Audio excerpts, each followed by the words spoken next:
Aujourd'hui, j'ai mis une casquette. Pourquoi une casquette et un pull Nike? Parce que cette vidéo, elle sera un petit peu hip-hop. Parce qu'on va parler d'un film ghetto. Et un peu comme le ghetto, moi je suis un mec un peu bordélique, comme vous l'avez vu. J'ai peur de rien, mon pull n'est même pas repassé. Ah, vous dites, attends, mais c'est un ouf, il a pas repassé son pull. Ouais, mec, le Doc Nanar, tu crois quoi? Ça te pose un problème que je repasse pas mon pull? Bon, on peut sortir puis se bagarrer. Avec un mec un peu dingo, comme Wham. Hein? C'est ça que tu veux, petit bâtard? Ah putain, ils vont être impressionnés de ouf de voir que je repasse pas forcément mon pull, quoi. C'est quand même... Sur l'échelle de la rebelle attitude, c'est quoi? C'est 12? Mais bref, surtout la vidéo, elle va commencer pour de vrai maintenant. Non, j'ai pas écrit mon intro de merde. Surtout la casquette. Hein, la casquette. Oui, j'assume la calvitie, une vidéo sur deux. Bonjour tout le monde. De toute façon, je vois le compteur de vues, donc je peux dire bonjour à tout le monde. Vraiment tout le monde. Même toi, la 7ème vue. Celle qui casse les couilles. Aujourd'hui, on va parler du réalisateur qui a peut-être la carrière que je trouve la plus intéressante du monde du nanar. Enzo G. Castellari. Qui aura sa vidéo un jour où je vais parler de ses bons films. Mais pour ça, comme la fois où... Bon là, il n'y a pas d'interview. La fois où j'ai interviewé le réalisateur d'Iron Man 1. Bah pour ça, j'ai acheté le livre. Le livre sorti par des mecs qui rééditent des DVD en Blu-ray. Bon, ça, je m'en branle. Parce que bon, en nanar, que la qualité soit dégueu ou pas, est-ce qu'on s'en fout de très pas un peu? Même si... À un moment, je crois que j'ai cru que je les avais commandés, puis ils m'avaient dit « Ah, on va vous envoyer les DVD !» En fait, j'avais commandé que le bouquin. Puis comme ça a mis un peu de pourcentage à leur truc. Sauf que votre bouquin de merde, bande d'enculés de chez Pulse Édition.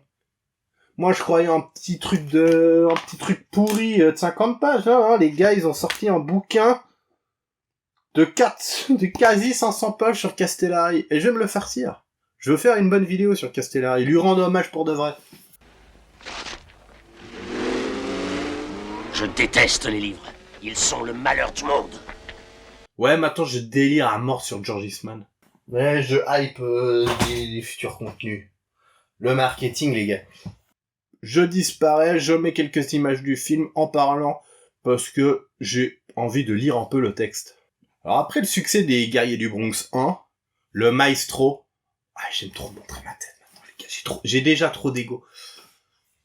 Casting pour moi en dessous du premier, mais est-ce que c'est possible de faire mieux que le premier? Ça veut dire négatif. Donc vu que j'ai pas encore lu le bouquin parce que 500 pages, ma seule source c'est le putain d'interview de chez Nanarland. C'est salaud de Nanarland. Et oui, alors attends, je vais en reparler. À la base, normalement, en livre, c'est juste si je mets une bibliothèque dans le fond, c'est ça. Oh, ça, son utilité, elle est là.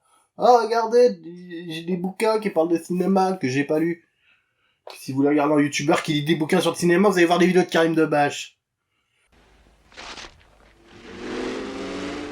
Je déteste les livres. Ils sont le malheur du monde. Ouais, maintenant je délire à mort sur George Eastman. Je commence à en faire un peu des caisses sur cette histoire de livre.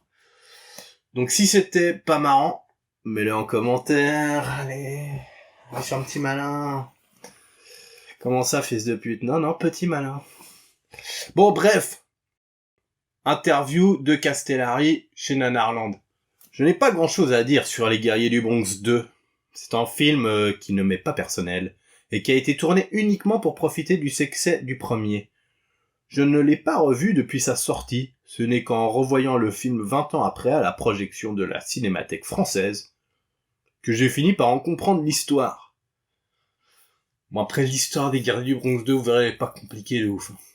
Sincèrement, ce film ne me plaît pas. En plus, Mark Gregory avait plein de problèmes familiaux. Du coup, il avait arrêté la musculation et, même physiquement, il ne collait plus au rôle. Pire, il avait pris des cours de théâtre pour bien jouer.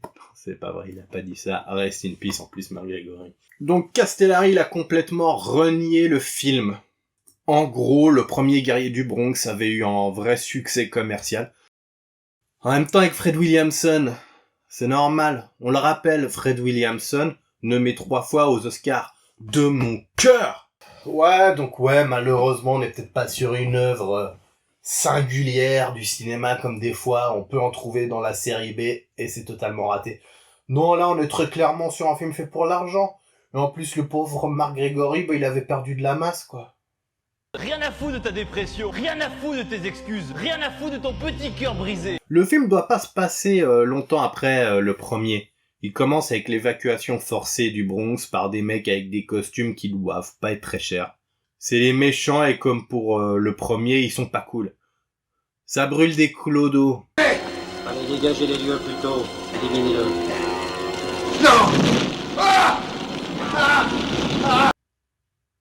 Pas cool. Ça brûle les parents de Trash.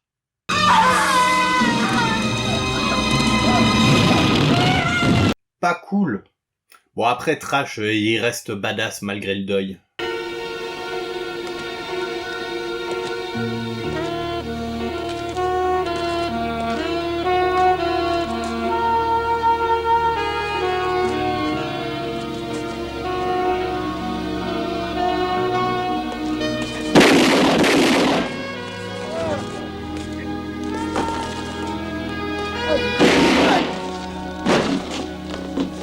Attendez, peut-être que vous savez pas qui c'est Trash. C'est vrai que j'ai plutôt l'habitude de parler à des très très grands cinéphiles. Dans mon public, on est assez des oufs. On a vu plein de films, on a vu Les Guerriers du Bronx 1. Attends, c'est à combien sur l'échelle de la cinéphilie, Les Guerriers du Bronx 1 ? Bah c'est le héros, il est joué par Mark Gregory. Trash, il est badass. Amenez-vous les mecs, je vous attends. Mais il a besoin d'aide et le remplaçant de Fred Williamson, le nouveau chef de gang des mecs bizarres, il est joué par Antonio Sabato, qui nous a quittés en janvier 2021 à cause du Covid. Le scénario du film, vous l'aurez peut-être compris, c'est les guerriers du Bronx, qui vont essayer de combattre les méchants promoteurs qui veulent transformer le Bronx. Ouais, parce que ces mecs de droite qui pensent qu'à l'argent, c'est vraiment des enfoirés. Ils peuvent pas laisser tranquille vivre les gens dans des habitations totalement insalubre et dans un quartier avec une criminalité record. Genre, c'est trop demandé. Bon, après, les méchants de droite, c'est un euphémisme. On va juste dire méchants. Bah, ils ont engagé un putain de nazi qui crame tout le monde et qui est joué par Henry Silva. Et qui a quand même bien la tronche de l'emploi. Henry Silva qu'on a vu dans Bulletproof avec Gary Busey.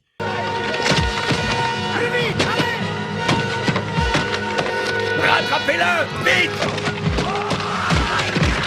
Alors, il a autant l'air d'avoir joué dans des gros nanars, mais aussi des films cultes. Ghost Dog, quand même. Ah, j'ai une casquette imprimée Wu-Tang, forcément que j'avais cité Ghost Dog dans la filmographie d'Henry Silva. Après, il a quelques autres trucs. Non, respect au mec, franchement, respect. Ah, puis putain, sacrée gueule, quand même. Sérieux. Charismatique, Henry Silva. Les gentils, eux, décident donc de kidnapper le président. Non, pour les avoir, il faut forcer la compagnie GC à négocier avec vous. Voilà ce qu'il faut faire. Les tambours, Allez, passez Baba, sur les côtés. écoute-moi, il n'y a qu'une solution. On est, reprends ton poste. Kidnapper leur président. Pour sensibiliser les médias sur le fait qu'ils sont trop attachés à leur quartier. Je suis pas passionné par les voitures. Je suis pas un passionné de tout ce qui est luxueux. Moi, je suis passionné. Je suis un grand fan de mon quartier. Mais pour cela, ils ont besoin de Strike. Une vraie légende en braqueur hors pair, mais qui se planque dans les sous-sols du Bronx. Et qui surtout travaille seul. Et tu oublies que j'aime me masturber. Il est joué par Giancarlo Prete. Je ne sais pas si je prononce juste. Pas Giancarlo, mais Prete. Praterite. Oh, j'ai fait une blague de prof. Bon, bah, j'arrête la chaîne. Voilà. Je suis qu'une merde. Qu'on a vu dans Les Nouveaux Barbares. Mais si, c'est Scorpion, le héros qui se fait tout le temps sauver par Fred Williamson et qui est un peu bizarre. Je vous prie de m'excuser. Tu t'en vas déjà? Les Templars sont à mes trousses, mais ils ne font pas de détails. Ben, on se reverra. Je te retrouverai. Comme toujours. Peut-être.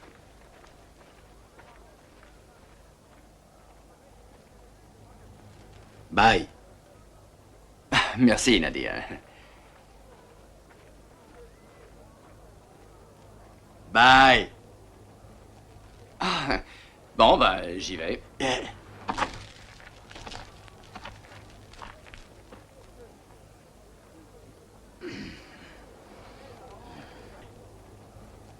Ah, bon, bah, j'y vais. Bye. Je vous prie de m'excuser. Tu oublies que j'aime me masturber. Ouais, par contre, je sais pas, pour Castellari, ce gars, Giancarlo, tu trouves qu'il a spécialement une tête de mec qui se branle? Et il est aussi dans La mort au large de Castellari, mais je sais plus exactement quel rôle il joue. J'ai vu il y a très longtemps, La mort au large. C'est pas mon Castellari préféré dans les nanars non plus, La mort au large. Voilà. Je donne mon avis des fois, comme ça.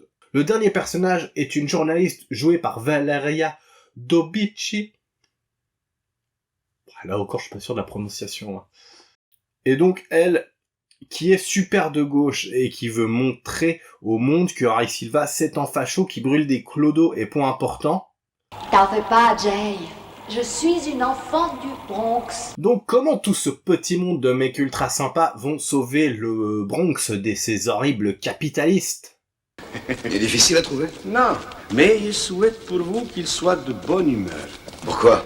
Qu'est-ce qui se passe s'il est de mauvaise humeur? Alors, vous aurez des problèmes, d'énormes problèmes.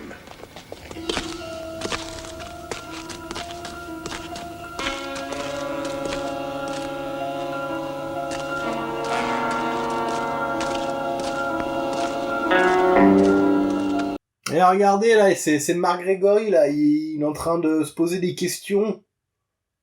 Enfin, je crois que c'est ce qu'il est censé vouloir jouer. Le film en soi est pas si mauvais, je le trouve un peu moins nanardesque que le premier. Et c'est peut-être ça aussi le problème des Guerriers du Bronx 2 comparé au 1. Parce que le premier, il avait ce visuel bien plus kitsch et avait presque en délire The Warriors sous Exta. Il y a un vrai rapport entre les deux. Après, ça se trouve, les Guerriers du Bronx, c'est sorti avant, je sais pas. Dans le 1, il y a une scène de bagarre entre Fred Williamson et George Eastman. Mais eux sont là. Et toi, tu es ici, en face de moi. Est-ce que tu peux faire un mauvais film où il y a une scène de bagarre entre Fred Williamson et George Eastman? Ouais, maintenant je délire à mort sur George Eastman. Là, on a un scénario qui tient sur 2 lignes et des scènes d'action sympas, mais il manque un petit quelque chose à ce film. Après, moi, je trouve que le film, il a quand même une certaine radicalité dans son discours, limite, quoi. Et dans sa façon de montrer les choses. Je veux dire, on a des gentils vraiment gentils, même si, bon, j'ai fait la blague, « Oh, ils veulent vivre dans un quartier pourri ». Et des méchants vraiment méchants, quoi. Je veux dire, les mecs, s'ils sont là, les méchants, en train de dire « Ouais, on va vous reloger ». Ouais, vu comment ça crame du clodo, on peut se poser la question, quoi. Puis, putain, cette pauvre journaliste. N'en croyez pas un mot. Vous croyez pas qu'il est temps de faire éclater la vérité? Vous feriez bien de demander à Monsieur Clark ce qui se passe réellement dans le Bronx. Ne manquez plus que ça, c'est la journaliste d'hier. Je peux en témoigner, je l'ai vu de mes propres yeux. Alors écoutez-moi, c'est une extermination programmée, une boucherie organisée contre les pauvres. Bon, c'est déjà la fin, parce que franchement, il n'y a pas grand chose à dire sur les Guerriers du Bronx 2, même si c'est un film que j'ai pris du plaisir à le regarder, mais je conseille un peu plus le 1 quand même. Les scènes d'action sont bien faites, Castellari sait quand même filmer l'action. C'est un réalisateur qui sait faire des films, même s'il a fait des vrais nanars. Celui-là, je le mets un peu entre les deux, je le trouve, comme j'ai dit avant, pas assez kitsch, pas assez ha ha ha ho ho ho que les Guerriers du Bronx 1. Après, est-ce que ça en fait un mauvais film? Je sais pas. Bref. Je te remercie de m'avoir regardé et d'avoir commenté, laissé le pouce, que toi y a commenté, laissé le pouce. Et je suis une merde. Et t'abonner forcément. Et puis en plus, t'allais oublier. J'ai vu, t'allais oublier, t'allais pas laisser le pouce avant de partir là. Bon déjà c'est cool, t'es resté jusqu'au bout. Bravo, endurant le mec.